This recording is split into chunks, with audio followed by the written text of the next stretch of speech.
Xorn comes out in a few days, and well, I normally don't make videos like this. Today I decided I would make one talking about how good I think he's going to be and a few potential decks he might fit into. Real quick though, this video did take a lot longer for me to make than my other ones, so if you do end up enjoying it, make sure to like the video and leave a comment telling me that, so that I know if you all want this to be a kind of like weekly thing. I haven't decided yet, it's gonna depend on what you guys think. Now if you've got any other questions, make sure to ask me down in the comments. Let's jump right on in. In case you didn't know, Xorn is a 2-cost, 3-power card with text that reads, after any 3 or 4-cost card is played here, move it to another location. Now notably, that affects your 3 and 4-cost cards and your opponents. So that makes him relatively interesting for decks like Scream, Redwing, and potentially even Classic Move, though I am considerably more skeptical about that one. He's not the most interesting card I've ever seen, but he doesn't seem particularly offensive either. I am very excited about his interaction and potential with Redwing, but before we get to the decks, we're going to talk about him a little bit more in depth first. So here we have a few categories that I decided to rank him on, those being competitive, fun, flexibility, and overall. I thought that was the best way to get a general assessment of him, so let's talk about the first one. For competitive, I settled on giving Xorn 2 stars, because I don't think he has very good prospects competitively. His best chance as of right now is to either hope he's good enough to make it in a Scream deck, or that somehow Redwing becomes a meta deck, and when your best prospects are to either pray you're good enough to be in a good deck, which I don't think he will be, or hope that a relatively bad deck becomes meta, that obviously isn't great. And what I mean when I say that he's not good enough to fit into Scream isn't that you can't play him in a Scream deck. I think he'll be completely fine there. I just don't think he's going to be in the best Scream deck, because it'll generally have something better to do than play Xorn. And okay, fine, I'll talk about it. I don't think he has a great chance of being a good fit in Classic Move either.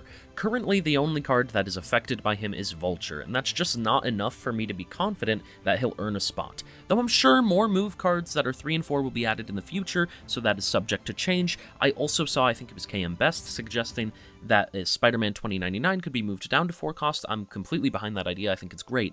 As of right now, there just isn't enough. I decided to put Xorn at 3 stars for fun because I do think he's a fun card. I like playing Scream decks. I generally have a good time with them, even though they are one of the better decks most of the time. But what's considerably more notable for this category is his potential in Redwing decks. I've always thought that those are a lot of fun, but not particularly good, and him being a natural fit to those decks easily puts him a little bit higher in the fun category, not too much though. I don't feel like there's a lot to say here. He's not a super great standalone card. He's a little bit better than a normal 2-3 because of moving cards, so I don't think he warrants more than 1 star here. Granted, he's playable in more than one deck, so I would see the argument of 1.5, maybe even 2.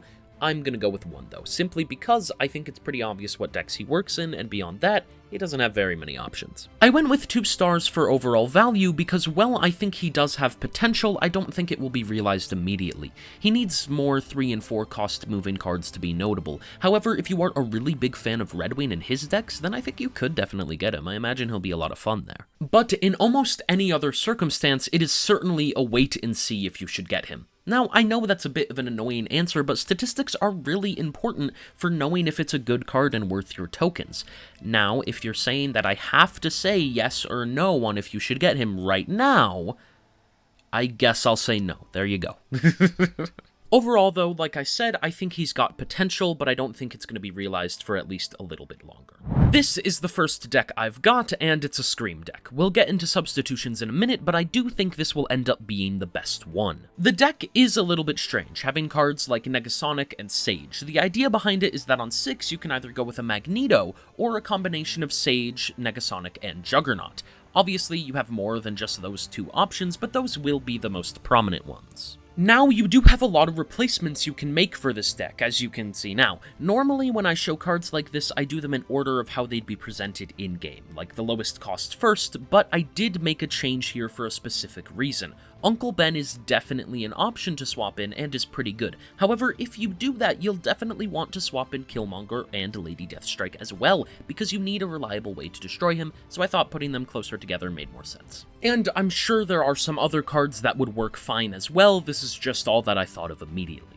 Now going to what I think is the more interesting of the two decks here, Redwing. I think this deck will be awesome and definitely a lot of fun to play. Your main idea is going to be to use stuff like Xorn, Aranya, and Madam Web to cheat out a big card with Redwing. From that point, you'll want to get a big card down with Dracula, and ideally you'll be able to win with both of those, along with all the other power you have from your cards, as long as you don't see a Shang-Chi. Now for the substitutions, there are some pretty obvious ones. You could relatively easily turn this into a Redwing War Machine deck, and that'd be completely fine. I just ended up going with a more dump style deck because I think they're a lot more fun, but however you want to do it. I did just think of this while recording the voiceover in saying that you could turn this into a War Machine deck. You could probably add in like a Doctor Doom and a Storm or something like that, make it work with the Luna Snow and the Electro, and that would be fine. I don't have time to put it on screen though. I gotta go do something in like 30 minutes, so just pretend it's there. I didn't really think of any other substitutions though, or rather I couldn't off the top of my head, so if you have any ideas or questions, make sure to leave them down in the comments. And alright, I did this one as well. I decided to put a Xorn move deck in here as the third option, simply because it would have felt criminal not to. Now, keep in mind that I do not think this will be the best deck. All you're really doing is moving Vulture with him, but it is an option. The idea here is pretty simple. Just moving a bunch of your cards around is obviously going to be good for you. Now, for the substitutions, you do have a bunch of options. The Hulkbuster is going to be for if you want to focus on a Human Torch getting really big style deck, same with Frigga. I guess to that point you could have added in a Taskmaster, but I don't think it's the best option. Probably playable, though. Oh, and another card that you could probably play is Toxin. You could pretty easily swap him in, because this is a bouncing move deck. Now, I don't have as many replacements as I did for the Scream deck, but I just listed off a few more, so you get those bonus, I guess. And other than that, those are my general thoughts on Xorn. Again, make sure to let me know down in the comments what you thought about the video. If you did enjoy it, I'm sure you'll love this one I made about an Elixir Galactus deck. It was a lot of fun.